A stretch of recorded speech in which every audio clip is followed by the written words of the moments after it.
Uyghur xalqining faxrlik yozuvchisi Zordun Sabirning Şinjan Yoshlar O'smirlar nashriyoti tarafidan nashr qilingan Ana Yurt nomli romani.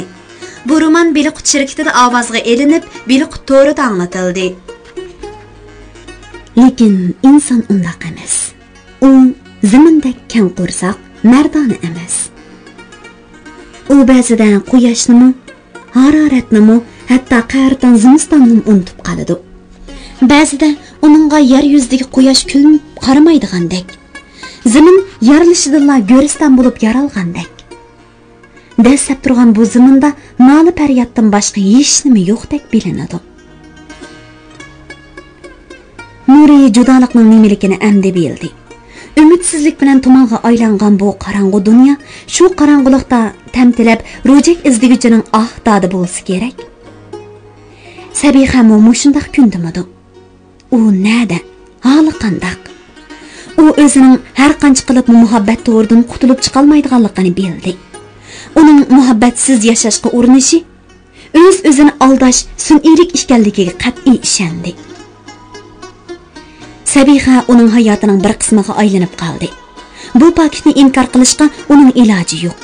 Bo'libmi 2 kunning oldida uning qo'liga tekkan bosh oxir yo'q bir parcha xat uningga o'zgartkili bo'lmaydigan reallikning mislsiz zarbi kuchini isbotladi. Xatni Sabiha Urumchidan yozgan edi. U hozir namda o'quvchi, amaliyotda nazarband ekan. U apsi bilan singlisining nima ekanligini bilmaydi ekan. Xat unutib keting. U bir tush bo'lib qolsin degan so'zlar bilan oxirlashgan bo'lsa-mu, Nurining javobi yo'q degan so'zlarga markazlashdi. Nuri bu qo'ldan qo'lga o'tib, oxir Rahimjon orqali o'ziga tekkan xatni Rahimjon bilan Faridaning mehmonlarga bergan cheyda topshirib oldi.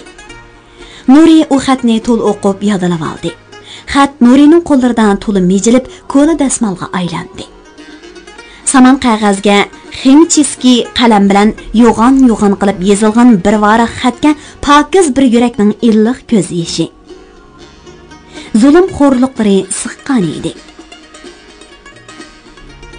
U o'zining Nuridan boshqa hech kimni o'ylamaydiganligini, lekin didorlashish endi mumkin emasligini to'mtoq so'z bilan yozgan. Rahimjon g'uva gaplarni tushundirib, uni xo'rlabdi. Uning qizliq ornumusini oyoq osti qilibdi. U endi seni ko'rishga petlanmaydi ekan. Devidi Nuri. Uni xohish emas, unida nima gunoh? dedi ko'zlariga yosh elib. Shunda qaramsana Nuri.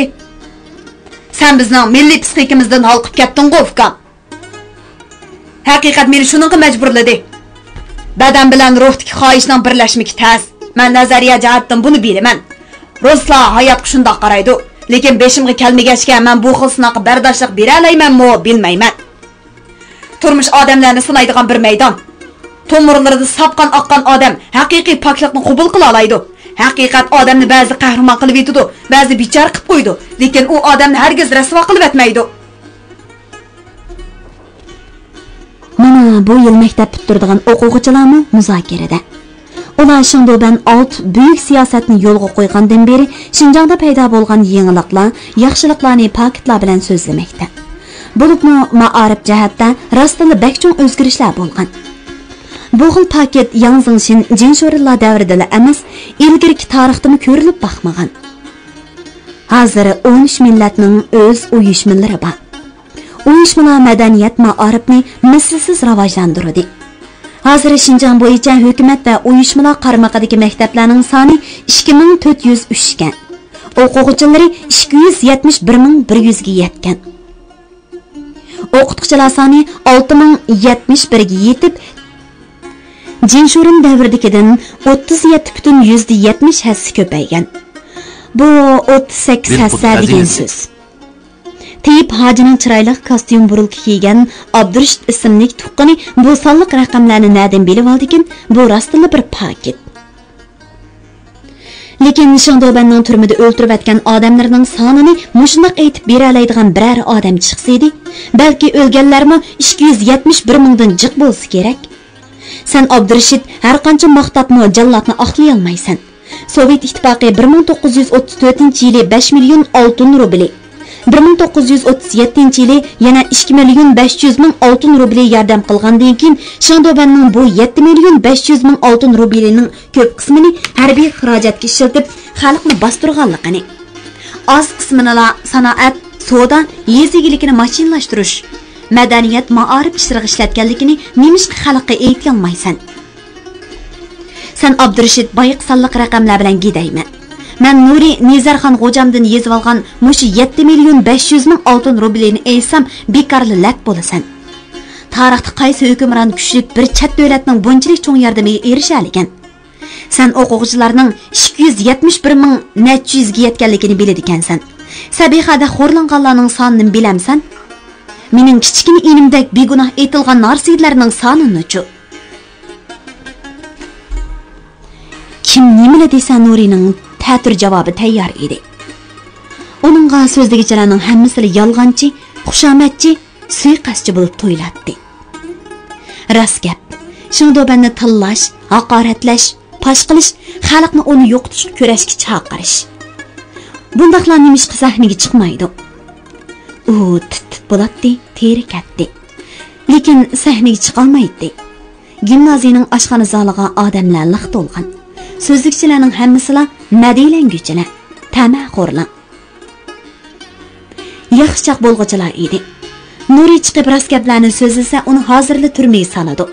U turmdan qo'rqmaydi, lekin turmaga kirib olsa, Sabihani kim qutqizib keladi? U Sabihani qutqizaman deb o'z-o'ziga qasam bergan edi. Uning xiyoliga Urumchi degan shaharning tumanliq kuchlari vahshiy hukmronlari kirib olgan edi. Mana endi uning quloqiga hech kimning ovozi kirmadi. Sabiha chiroyi so'lg'in, seriq sochlari chuvilgan, chiroyli qo'y ko'zlari o'ltirishgan, ilgirki nurlanib turadigan qizil mangzi purlashgan, dastalgan olmaga o'xshab qolgan baxtsiz qiz hozir o'ziga cheksiz hayot muhabbat lazzati ato qilgan yiliq chiroyli lavlar bilan shivirlamoqda. Biz mashina bilan opam singlim uchimiz G'ulji shahridan yo'lga chiqib, Bayandayga kelganda aram topdik. Suydinga kelganda xushal bo'lib kulishdik. Chingsxo'ziga kelganda askarlar mashinamizni to'xtatdi. Shofirni ap tushib ketdi. Birdamdan keyin boshqa bir shofir chiqib, mashinani ushqandek tez haydab, talkining davini qartib yurib ketdi. Biz tushib qolamiz deb mashinani urdik, lekin bo'lmadi. Bizni ikki yoqdan askarlar qo'rshab mangdi. Sayram kuli. Oxiri 5-kun Urumchiga keldik. Bizni Nurbog' degan yerda qonaltirdan yepilgan bir uyga akirib soladi. Endi shuningdan keyin ishlarni behush qilib, oyoq osti qilinganimni 3 kundan keyin o'shimga kelib bildim. O'lishimning endi hojat qolmagan edi. Men bulg'angan badalimni qurbon qilib, qisos elish niyatiga keldim. Lekin qisos olmoq o'lmakdimmi, yashamoqdimmi tas. Ular meni mast qilib, behush qilib bir necha oy xo'rladi. Hozir men heliq siz ko'rgan Sabiha emas. Opam bilan singlimning nadaligini bilmayman. Ikki qiz meni kutadi. Amaliyotda meni kuzat qiladi. Men hech nega chiqa olmayman. Haftada 2 qatim heliqi chiu degan hayvon keladi. U mendan kulka, xushallik talab qiladi. Lekin mening badalimda qisos o'tidan boshqa hech narsa yo'q. Biz Xudoyimga nima gunoh qilgan? Dadam begunoh etildi. Opam biz uchun vujudini sotdi. Mana, men endi ularning izidan ketyapman. Mening zodali yashig'im yo'q. Biroq bechara opam uchun hayotimni saqlab kelyapman. Mana, hozir yil o'ylab topdim. O'qib, bilim elib sizlarga xizmat qilay deb yolvordim. 2 oy bo'ldi, kurist xanzutini o'rganyapman. Yana 2 qiz billa. Bu xatni to'limi ta'sirli sizlarga avatdim. Bilmayman tegamdi, tegmamdi. Men xat yozman demang. Hayot ekanligimni bilib qo'ysangizlar bo'ldi. Umidim meni unutib keting. Yaxshi kunlarimizni bir yaxshi tush deb biling. Nurining quloqiga hech qanday gap kirmadi. U bir amal qilib, ash panohsiz qizni qutuldirishni, qisos elishni o'ylaydi. Yosh qizni muhabbatidan, insoniy g'urur va erkinligidan mahrum qilgan qora kuchlarga uning nafrati kundan kunga eshib, o'zini kontrol qila olmaydigan darajaga yetdi. lekin u yanada sagak, o'zini tutuverish iqtidoriga ega edi. Uning quloqiga yana Shingdobanning to'hpilarini sanog'ichining ovozi anglandi. Shingdoban taxtga chiqqandan beri vahbiylarni yig'ib ma'arifga, madaniyatga ishlatdi. Yolg'iz Qashqardala Appa Xo'jam mazarining 16 ming mo, Chapan bozori cho'ng masjidining 5 ming mo, Yetka chamasining 10 ming mo vahbiy yeri bor edi. Hozir bir o'quvchi uning gapini bo'lib o'tdi. Qashqarga qo'yg'ina adash. G'o'jina ayisini alayli. İli viloyatlik Uyg'ur uyushmasining raisi Tipaji akaning deyishicha, maktablar Darultab, Darulajizin, teatrxona, kinoxonalar, kitobxonalar. To'xtag'ina Qashqar Yetka klubiga 1600 kishi sig'di. G'o'ljangda bormi? Qashqarda g'erib sanam bormi? Bo'lmamtiki, parad degan Qashqarliqchimi? Amsinimiş Qashqar uyushimiz qurmaysan. Sen taranchi uyushimiz qurdingmi? Varanchurun ko'tarildi. Hay, Uyg'ur uyushmasi ham Qashqarning, ham Xotanning, ham Ilining nimandaq galvan haq bu. Deb qattiq varqiradi yig'in boshqaruvchi. Bizning so'zimiz temidan qochmasin. Biz o'zimizda Shingdoban 6 buyuk siyosatni yo'l qo'ygandan beri, ya'ni 1933-yil 12-aprel o'zgarishdan keyin paydo bo'lgan zo'r natijalarni, buyuk mo'jizani aslab zamonni qadrlash tuyg'usini yetildirishimiz kerak. Sovet ittifoqidan kirgan darsli kitob, tamoq, yotoq hammani berib o'qiyotdi. Mo'shining o'zila Shingdoban otimizning shaqqati, og'irsoq bekorga davolimiz, kir bo'lsak bekorga munchiga tushimiz, bekorga kino ko'ramiz, teatr ko'ramiz. Mo'shlarning hammasini dadillarimiz qilib bera olamda. Burun hukumatlarimiz qilib boqqanmi? Yo'q. Faqat Shingdobanning 6 buyuk siyosatlar bizni mushkunga ega qildi. Biz bu kunni qadrlashimiz kerak. Har qanday norozilik, ta'tir harakatlarni yo'qotishimiz, Xo'jani yozdek, Sobit Domulladek, G'o'ljidan chiqqan Turdoxunbay, Sirojidin baylardek tuzkorlarni qat'iy tozalashimiz kerak. Nuri cho'chib xiyoldan beshini ko'tardi. Sahnadagi chech ko'ziga tushib turadigan o'ruq ko'zaynaklik odam boyagi gaplarning oxiriga ulabla oramizdagi Nuridek davitidgandek qilatdi. U cho'qim mush alfozda so'zlaydigandek qilatdi. Yolg'iz Nurini desa mayli, endi 16 ko'paygan hamrohlarini da'vatmisi bo'ladi-ku. Bu 16 yigit yaqinda daryo bo'yida qo'yiq o'rmonlik ichida qasam berishib, naqnush madihilinayotgan Shingsay hokimiyatini og'dirishga, butun xalqni qo'zg'ash uchun kurash qilishmoqchi bo'lishgan emasmidi. 16 yigitning ichidan xoin chiqmaydi degili bo'lamdi. Nurining yuragi do'pildab, ko'nglidagi sirini yurak so'qishi oshkorlab qo'ydigandek, yuragi o'ziga xoinlik qiladigan bir xil vahima, ansizchilik uning vujudini chirimib oldi. U o'rnidan turib sirtqa mengmidi, egiz bo'yliq tantarbiya muallimi "Nega qochsan?" deb go'laydi. Nurining yuragi jig'i qilib qoldi. Tantarbiya muallimi go'yo uningga qurol tanglayotgandek bilinib ketdi-da, u huduqib, "O birni" deyaladi aralla. Muallim kulib ketib, "Yo'lvasdan mekonga o'zgarib qopsan-ku. Nim bo'ldi, Nuri?" deb so'radi. Nuri darhol asiga yandi. "O'g'risiga tasga apandim." U talog'i chiqib o'zini aybladi. Texi maxfiy tashkilotning boshlig'iman. Turma, qiynoq, jazo deganlarni ko'rmay turib holim bu. Taskan. Inqilobchi bo'lmoq taskan. Irodalik, qaysar bo'lmoq to'limi qiyinkan. U yatqig'i kirdi-da, Sabixaning purilishib ketgan xetini yana ochdi. Bir qizni qutuldira olmayman. Texi butun xalqimizni qutuldirman deb qasam ichaman. Quruq g'azab nafrat bo'lsa bo'lmaydi ekan. G'ayrat, qahramonlik bo'lmasa bo'lmaydi ekan. G'anikamdek hech nimadan qo'rqmaydigan bo'lsam edim, Rusulovdek bilimlik bo'lsam edim, G'o'jamdek himoyaga ega bo'lsam edim, u chaqda yo'lboshi dahiga aylanatdim. U mayuslandi. Yana turibla sinoqlarga duch keldim. Turmaga kiraymi uya? Turmadan qochalasam, so'roqchining og'zini tuvoqlab o'zimni aqlay olasam, xalq mendab jinni tikalasa, ondan obro'liq bo'lgan bo'laman. Yo'q, turmaga kirmak oson. Bir askarga shapoq ossamla yoki bir janguydan tillasam hozirla turmaga kiraman. Men turmaga kirib qolsam, Sabixani kim qutuldiradi? U karvatida o'ngda yotdi. Xiyoniga Sabixaning yalang'och tipirlayotgan gavdasi. Onun badaniga chaplashib olgan ko'zlari yumuq, tishlari hingak, yot bir yirginishlik maxluqning huzurlanib kulishlari kelishi bilan u bajoyiki savdoidek o'rnidan chashrab turib ketdi-da, varqiradi. Bo'g'izlayman. Kimni bo'g'izlaysan, Nuri Ziyovuddin? Yotoq eshik oldida eliqi tantarabiya muallim paydo bo'ldi. Nima qilar ekan deb piyinga tushsam bir maxfiy xatni o'qidim. Ondan o'ltiraman, bo'g'izlayman deb chirqiradim. Qani, boyqi xatni kelgin. Ondan keyin rost gapni qil. Kimni bo'g'izlaysan? Dadamdan kelgan xat u. Dadamni mingbi uribdi. Yolg'on. Tunigundan beri yotoqdan chiqmading. Sahrolik bilan ko'rishmading. Xatni kaptardan akelmagandi, ha? Siz neden birisiz muallim? Bilaman, sening nega borganing, nima qilganing, nimalarni deganing menga besh qo'ldek ayon. Siz paylaxshikansizda muallim. Men yana sen-go dangal. Men kim? Men muallim. Sana muallim paylaxchi bo'lmay, Botur Pakar paylaxchilik qilyaptimi amsa?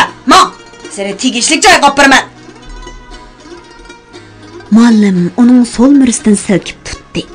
Nuri g'azab bilan uni silkibatdi. Qattiq sovuqlardami tantarbiya kiyim bilan yuradigan qovul mushtlashchi muallim ochiq kuldi. Muallim o'quvchisi mush assa kulkilik bo'ladi, bilamsan? Men Urumchida Allohiy tarbiyalangan chamboshchiman. Xuddi Shangdobanda gumpilik qila olayman. Xemirga aylanmay desang, oldimga tushibman. Mush muallimning o'zi odam badanidagi ojiz nervi tugullarini ballarga so'zlab bergan. Tumshuqqa quloqning ostida basili og'riydigan tugullar bor. Bu ojiz joylarni Nuri jiqsinagan. Muallimning badanida bu tugunchalar yo'qmi ya?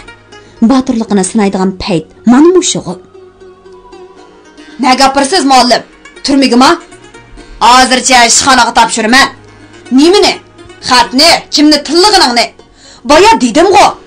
Yolg'on aytdim, menga rost gap kerak. Onundan başqa javob yo'q bo'lsa-chi. O chaqda men seni zulonga kirgizdigan joyga olib borib beraman. Unda qilma Aydar apandim. Men bir yetim bola. Hamma chatoq yetim bolalardan chiqadi. Undaq demang. Darul Acizlarni Uyg'ur uyushmasi quryapti. Bu uyushmani Shangdoban o'zi qurgan muallim. Gap tanlaq qilmayman. Sendan hisob oladigan chaq keldi, Nuri. Endi yavash bo'l. Muallim uning so'l murisidan yana qamallab tutib, tishlarini kirishtirdi. Bilib qo'y. Biz uzun bo'ldi seni kuzatkili. Hisob bermay qutula olmaysan. Ma'qul. Turma so'g'uq bo'lishi mumkin. Kiyimlarimni elib olayamsa. U ingishib chatirni kardida butun kuchini o'ng qo'liga yig'ib turib, muallimning enkining to'yiniga challab turib urdi. Muallim "Hi" dedi-da karavatlar orasiga uchib ketdi. Nuri zalga chiqdi. Uningga notunish ikki odam esaldi. Bular puxrach kiyingan ishpiyonlar edi. Nuri biriga bir mush etibdi, yana biri uning chatirsiga tepivatdi. Nuri mushchividi, uning gajkisiga eg'ir bir narsa qattiq tegdi. U dum tushdi, dassaldi. Shu chog'dan o'quvchilar yotoqlaridan chiqishdi. Ular yishimini surishtirmaylar ikki yot odamni qor quyuq urib ximir qilavatdi. Haydar muallimga uzundan beri g'azablanib yurgan bolalar uni shunchalik qattiq urdiki, uning badallari titilib, tiniq to'xtashga oz qoldi. Qaram umidvor yigitlar kundan kuniga zo'rayotgan qora kuchini ishlatadigan yer tepilg'ini xo'sh. Ular boshqani bilmaydi, bilishni xohlamaydi. Ularning eng hurmatli saboqdishini ikki yot odam mush Haydar degan seriq mashkining gapi bilan bekorda urgan. Urgan ekan, uning jazosi bo'ladi. Haqiqat degan mana mushu. Haqiqat uchun kurash qilish maktab tarbiyasining meg'iz emasmidi? Balla tarbiyaning mahsulotini ko'rsatadigan bu fursatni qo'ldan beratdimi? Uralmaganlar armonda dexe. Xazinasi. Zalda uchgarda qonga melinib, o'likdak yotmoqda. Qonni tozla, palas, chelak ekan. Murdularni-chu, maktabga aytayli. Balla tapimiz beshimizga qara, muni panoqning tapanchisi bor ekan-oy. Muni Haydarningmi bor dexe. Elvalayli, bularni qarang'i tushgacha sayq tashib etayli. O'lmide bular ushiq keladi dexe. Qutqulni bog'lab og'ziga parastin tiqib qo'yayli amsa. Dimiqib o'z qotil bo'lib qolmayli yana. O'quvchilar bu 3 jasadni yig'ishtirish to'g'risida so'zlashayotgan ash paytda Nuri gimnaziyaning darvozasidan chiqib oldirab ketib boradi. U ko'kko'rikka berib o'ng'i burildi. U Sovet konsulxonasining yanidagi Rahimjonning uyiga oldirab ketib boradi. Tuyuqsiz uning mursiga biri qo'lni qo'ydi. Nega mangding shoir? Yana ish izlab mangmagansan ha? Tez kunga qoldim Zonan aka. Dedi Nuri Musabayevlar teri zavodining texniki to'lim mehribon, xeyli bilimlik bu odamga darhol rost gapni qilib. Menga yordam lozim aka. Men hozirli yordam lozim. Yur, bog'ning oldiga kelib qoldik. Bu bog'dun baylarning qo'rosi ishonchlik. Nima bo'ldi? Men so'zlab bergin. Ular cho'ng darvozadan tashqariga o'ylagan. Ondan keyin ishkarga o'ylaga kirib, taxtay pallampay bilan qonoltir o'gizlik uyning peshavoniga ko'tarildi. Uyning ishik rishatka, dariza qapqallari havorang sirlangan. Uyning oldidagi büyük daraxtliq orasidan bir o'stan suv eqib turadi. Bu Anvar apandining uyi, dedi Zonin tiyib, uyning qo'sh qanotliq ishkini asta chekib. Bu odam nihoyat yaxshi, boy bo'lg'ini bilan kambag'allarga omroq. Ularni kostyum burulka kiygan, yalangbosh, budirichash, oq yuzlik bir odam kulib turib qarshi oldi. Qani, marhamat master, zavoddan kelishingizmi? Shundoq apandim. Muno yigit Nuri, shoir ham bilimlik bola, gimnaziyaning o'quvchisi. Zavodning echti sexida 1-2 oy ishlab irod tavlagan dexe. Qaltis yigitgan, qani uyga. Ular uyga kirdi. Ko'k sirlangan qo'sh dariziga ko'zni chaqadigan pardalar tortilgan. Tekchilarda g'o'chchida echilgan ajoyib gullar, uduldagi tamg'a esilgan gilamning gullaridimi bir go'zal tabiat manzarasi bor edi. Aynaklik ishkab kitoblar bilan to'lgan. Nuriga hammalini yangi tuyuldi. G'o'ljaninglar emas, Shinjongning eng cho'ng beyi Musabayevlar to'g'risida balla yotoqda og'iz-og'izga tegmay hikoyalarni so'zlashyapti. Nuri o'zimi teri zavodida ishlaganda bu oila to'g'risida ishchilar va texniklardan bo'libmi mush master Zunun akadan nurg'un gaplarni anglab, zavod va boy to'g'risida, uning Shinjongdagi chet ellardagi tijoratlari to'g'risida to'liq tushunchaga ega bo'lgan edi. Anvar apandini ko'rgan va u odamning Bavdun bayga varislik qilib, kambag'allarning bolalarini maktab qo'rosida o'qitib, chet ellarga chiqarib, millatparvarlik qilayotganligini anglagan edi. Anglayotganinglar bir qutordan anglatilayotgan ovozliq asarlar sahifasi. U bugungi ishni bu ikki odamga so'zlab berdi va so'zini Men endi ishpiyonlar u deydigan jinoyat bilan qo'lga olish mumkin. Men yotoqdan hozirlik qechib chiqdim, deb oxirlashtirdi. Anvar apandi telefonda bir-bilan so'zlashdi va darhol xabarini bera, dedi. U Nuriga qarab kulib qo'yib, siz rostalla dadangizning xitini o'qib g'azablanganmi? deb so'radi. Yo'q, dedi Nuri bu odamlarga yolg'on aytishni xohlamay. Men uningga yolg'on aytgan. Rost gap mundaq edi. U Sabiha to'g'risida, inisi, dadisi Nezarxon G'ojam va G'ojamning muhofizachisi Musa to'g'risida hamda Sabihani qutqizish uchun qasam berib, bo'g'izlayman deb varqirganlik haqida so'zlab berdi. Ammo 16 do'sti to'g'risida eg'iz ochmadi. Ular Nurining gaplarini anglab, eg'ir sukut ichida jimib qolishdi. Xalq musha holda, dedi oxiri Zunun master eg'ir o'qtartib. Men bu gaplarni anglagan edim. Xatarli kun, dedi Anvar apandimi asta o'qtartib. Navada uchchisining biri o'lib qolgan bo'lsa, amonlik saqlash boshqarmasi bir jon uchun 10 jonning beshiga chiqadi. O'lmagan bo'lsa-mo seni saq qo'ymaydi ular. Mana telefon keldi. U telefonni oldi va qarshi tarafning gapini anglab bo'lib, "Oz to'lib pul xajlab, tayoq yegan saqchilarni yo'qlab qo'yinglar", dedi va uydagilarga maktabni askarlar qo'rshibapti, Hushyordarni doktorxonaga akitibdi. Ta'lim borkan bola, Zonun masterga yo'l qilib qopsan. Hozircha bu yerda turib turg'in. Biz harakat qilib ko'raylik. Sen gunohsiz ekansan. Muhimi shu. Arqanga odam kirmagandi, ha? Yo'q. Maktab ahvolini bilgicha men chiqib ketgan edim. Ondaq bo'lsa, mana qarong'i tushdi. Ular seni izlab, sahroga chiqib dadangga yana bir falokatchilik yetkizimiz bo'ladi. Bu gap. dedi Anvar apandi beshini lingshitib. Men odam chiqartib ularni xabarlantirib qo'yay. O'shar bo'lsin. Qayar deding, ha? Qancha kilometr? Ha, ma'qul. Mashinaga birdamlikli yo'l u. Uy xizmatchi ayol o'ngga mis cho'gin chilabchi ko'tirib kirdi. Tamam. dedi Anvar apandi o'rindan oldirmay turib. Qani, qo'l chayqayli. Atsi hamma idoralarga uqtirish tarqitildi. Gimnaziyaning o'quvchisi Nuri Ziyovdin jamiyat amonligini saqlovchi 2 nafar saqchi va ularga yordamlashuvchi muallim Haydarni yo'lsizlik bilan eg'ir yordar qilib qaychib ketgan. Uning belgilari mundaq: ko'k raqtin shirg'an chapan, galapi shim kiygan, putida ta'turi boshliq bajingir, qosh kirpiklari qo'yuq qangsharliq, oq seriq, bo'yi 1.88 cm, qovul gavdilik, burd xat tartgan 17 yoshda tutbargichilar mukofotlanadi. Üst soqchini urgan bo'lsa no'chkan u. G'ani o'g'rining o'zigina kasofat. Uni qo'g'dab qolganlarga mana men mukofot berman. Nuri tuyuqsizlar tiliginiga erishdi. Biri e'lon bilan uning danqi chiqdi. U bir sirliq odamga aylanib qoldi. Saqchilar mashinalar bilan kunda uyoq-buyoq chapatdi. Gimnaziyaning 10 necha o'quvchisi qo'lga elindi. Bir necha muallim so'roqqa tortildi. Qartan qish boshlandi. 1940-yili 12-oyning oxirida Ili vodisi qalin qor bilan chumkilib ko'chalar taraydi.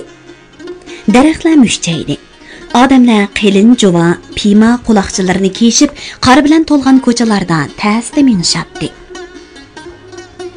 G'o'lji shahrining Qaridon ko'chasida yeziliqlar harvillari bilan kelib tushadigan nurg'un saroylar bor. Saroylarni dehqonlar dang deyishidi. Bu danglarning bo'ylilari harvalar, eg'illari otlar bilan to'shib ketadi. Saroyning mashq qo'yilgan, bo'ri silingan supuliq uylariga odamlar tiqilishib, ochiq mo'xur kichikishib, ochiq choy damlashib, xurjun qachalarini boshlariga qo'yishib, rohatlanib yetishib, jahonning cho'ng gaplarini qilishadi. Mana shundoq uylarning birida Pakar Palko'z Hashim Pochi degan odam po atmoqda. Nuri degan kimdamsan, ha? dedi u Nuri to'g'risidagi voqealarni anglab. O, mening bolam. Mening bo'lmasa, cheriklar bizning mahalliy chiqib, bizning uyni axtiratdimi? 10 cherik chiqib, mahallimizning 7 yoshdan 70 yoshgacha bo'lgan erkaklarini bizning uyning oldida o'stan bo'ydik chimliqqa yig'di. Qo'rqib jan chiqay dedi. Nurining dadisi kim dedi. Men chiqay deyishimga meni jaynaklab qo'yib, Muxtar baymaydisi ko'rib yugurib chiqdi. Mana men, nima gaping bor? dedi u gul deyib.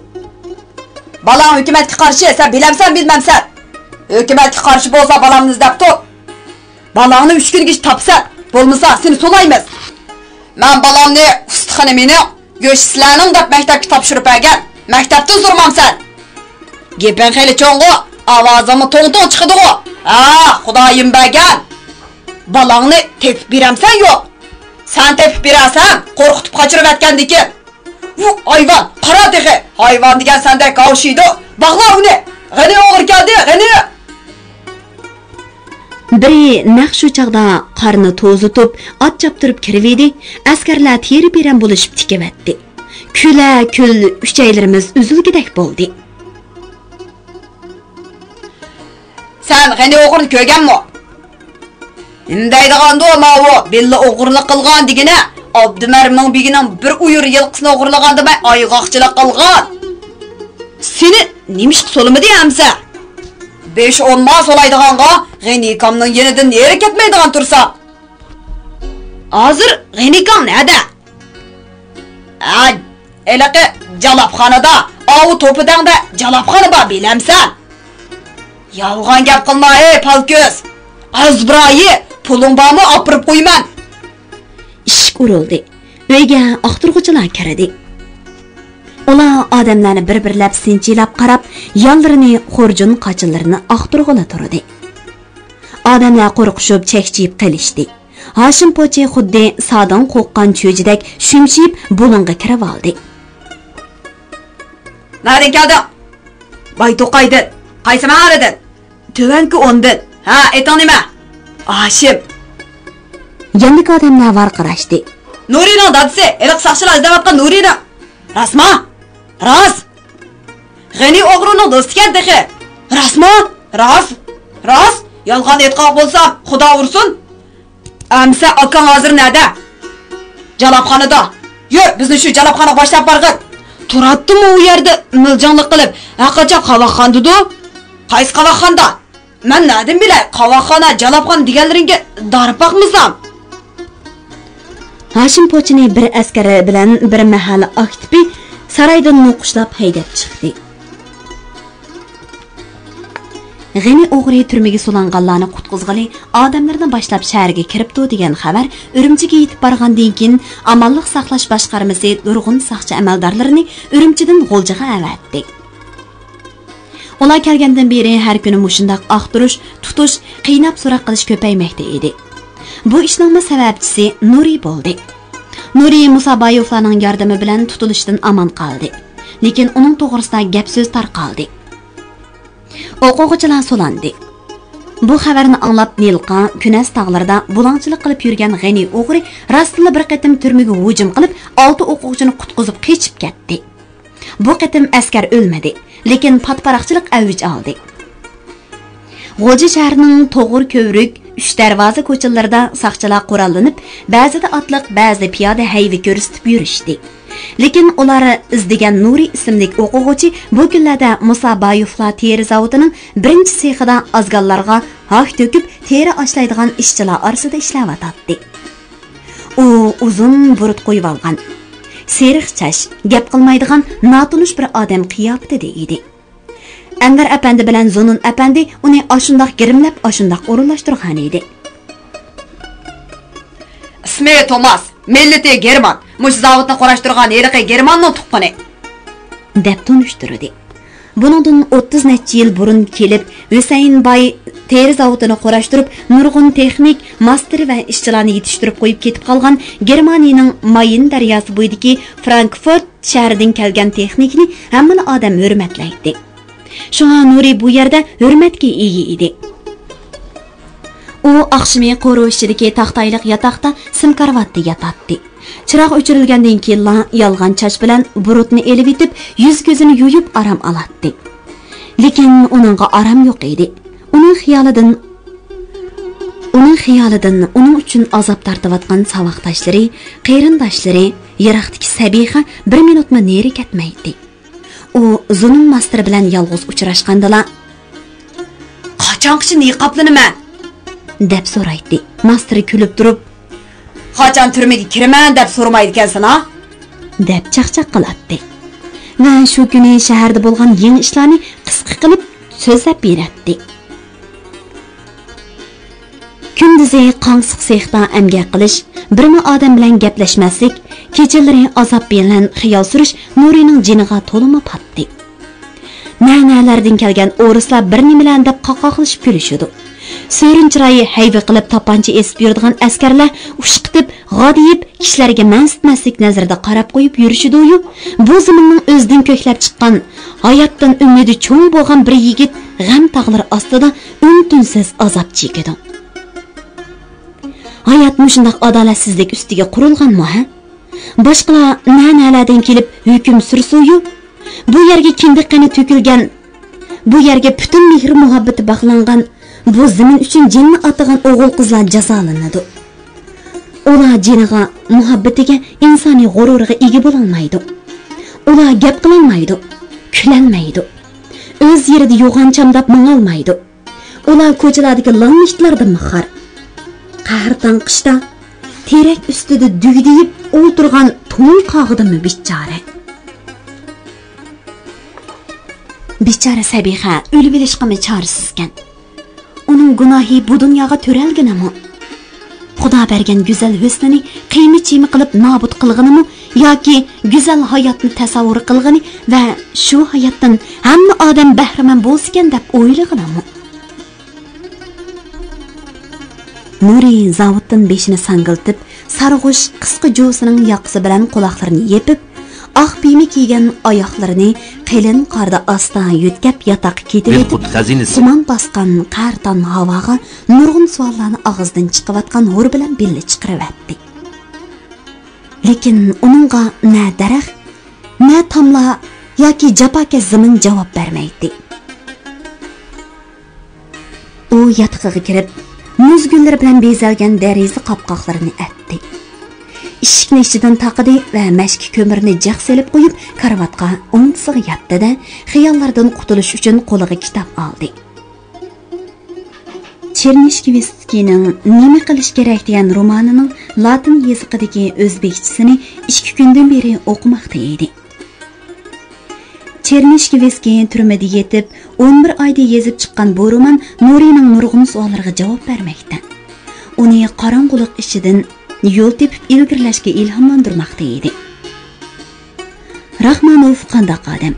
U nimishqa azob qamroq. Astiga tosh qo'yib, hatto mix qeqib yetishni yaxshi ko'radi. U butun insoniyat tortadigan azobning ta'min tetib ko'rishga o'z-o'ziga qasam bergan. Mushaqqat ba'zilar intiladigan bir palla ekan. Azobni izlaydiganlarmi bo'ladi ekan. U Ko'kyun degan romanni o'qigan. Turma azobi Artur uchun rahat. İnson mangu bo'shkida yetavermaydi deb yozgan Chernyshkivski. Nurimo hozir azobda. U bo'shkdan o'mlab chiqdi. Onasining erkil tishlari, dadasining uni o'qitaman deb jafo tortishlari hozir uningdan yiroqda qolgan. U balki hozir boshqalarning baxt uchun jafo tortayotgandi. U degan boshqalar kim? Sabihami? Yo'q. Nuri Sabiha uchun hech qilmadi dedi. Kichkina singiz uchunmi? Yo'q.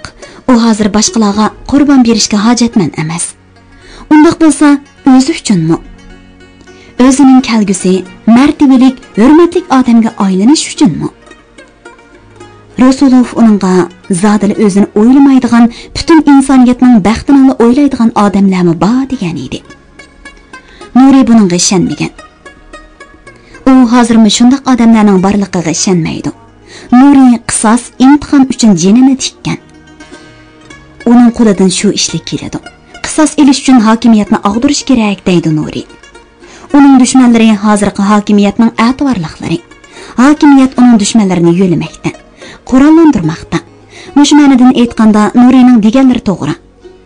Nurilar shunday qilishga qasam ichishgan.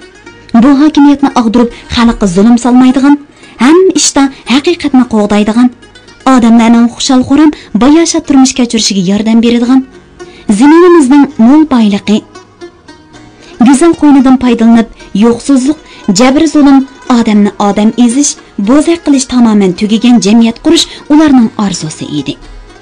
Bu xil jamiyatning ismi sotsializm bo'lishi kerak ekan. Bu ismni Rasulov bak maqtaydi. U dunyoda baxtning bo'shga birla Sovet ittifoqi sotsialistik davlat degan gapni og'izdan tushirmaydi. Bundaq adil davlat amsi nimishqa Shingdobendek bir jallodni qo'g'daydi. G'o'jiniyaz Majunilla Shingsay bilan toza tirkishayotganda u ulug' davlat Shingsayni qo'lladi.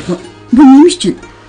Shingsayni tushunmadimi, uning atti bashirisini to'nib yetmadimi ya? Shundaq bo'lsa biz Sovet ittifoqiga Shingsayning ustidan shikoyat qilsak bo'ladi ekan-ku. O'ylagan seri uning fikrlari chigish yipqa aylanib ketdi. Mana mash ustidagi chaynakni qaynadi. U choy ichish kerak. U chaynakka qo'l so'zib edi, bir eshikni chakdi. U oldirab tenab chosh burutlarini kiydi va eshikni ochdi. Oy. Ishki mangzi anardek qizargan, ko'zlarining cho'risi ko'kargan, po'xvoy yog'liqqa o'ralgan chiroyli yosh rus ayol qo'lini o'g'lig'icha uyga kirib mashq qo'llarini qaqladi va ko'zlarini o'ynatib: "Ты тумаслишь? Работаешь? Не играешь? Что с тобой?" dedi va seriq chapini selib etib, sho'g'liq qilib, to'liq ko'tarilgan ko'ksini Nuriyaga ko'z-ko'z qilib qattiq kerildi. Hamda Nurining bo'yniga birdinlik gira soldi va Очень хорошо. Красивый человек. deb uning mag'ziga so'yib oldi. Sen bunda yalğız yatasın, xotun yo'q? dedi u Uyg'urcha. Yo'q. Devati Nuri tuyuqsiz chandırıp. Sen Uyg'urcha biladi? Biladi. Men rus, sen german nomis. Sen Hitler bala. Yo'q. dedi Nuri gazetlarda butun xalq tillayotgan fashistning balasi bo'lishga qattiq norozilik qilib. Hitler pilov qo'y. Faşist sabak. Hitler sabak, sen sabak. Rus qizi sho'xliq bilan Nurining burnini chimdib, burutini tartibidi, chala bo'lib bekitilgan burut ajrab ketdi. Rus qizi qaqoqlab kulib, Yalgan. deb uning yolg'on chechinini yulib oldi. Uyg'ur, yalgan nemiz? deb qaqoqlab kulgunicha Nurini karvatga besib oldi. Uning to'liq ko'ksi Nurining badaniga tegish bilan uning badani jo'q qildida, vujudida to'limi yiqimliq, to'limi tashnaliq va to'limi sirliq bir eqin paydo bo'ldi.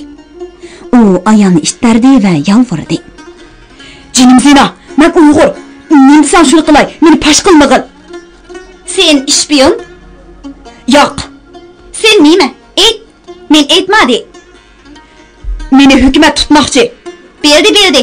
Men dada Stalin atdi. Apa ata bunda qaçdi. Belarus, kulak biladi. Biladi Zina. Sen maktabda stojna? Men stojna. Apa bakadi. Aka monteur. Ma'qul Zina. Meni hech kimga aytma bo'lamdi. Men berasin. So'rg'iningni beraman. Anda men manday, sen chiroyliq. Qarashu, men ar yo'q. Sen men ar bo'ladi. Rus qizi Zina Uyg'ur yigiti Nurini tegiga besib elib, shundoq so'ydiki, Nuri hayotni hozirli bilayotgandek, lazzat degan o'qimni amdir anglayotgandek, shirin suyishdan andikib, deb ketdi. Qiblidan qora bo'ron chiqib, qarlarni osmonda uchirib, dahshatli shivirg'an paydo qildi. Daraxtlar hozirli yerni so'ydigandek egilatdi.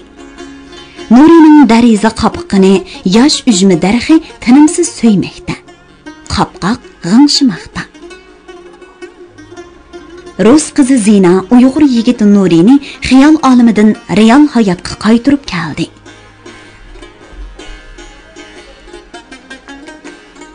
Beliqut şirketida ovozga elinib, Beliqut to'rida anglatilayotgan Uyg'ur xalqining faxrlik yozuvchisi Zordun Sabirning Xinjiang yoshlar o'smirlar nashriyoti tarafidan nashr qilingan Ana yurt nomli romanini bugun mush yergacha anglatdik. Davomini atik anglatishimizda davomli anglatamiz. Bu roman Xinjiangning har qaysi joylaridagi Xinhua kitobxonalarida sotiladi. Do'stlarning bu romanni setib olib saqlab qo'yishini alohida tavsiya qilamiz.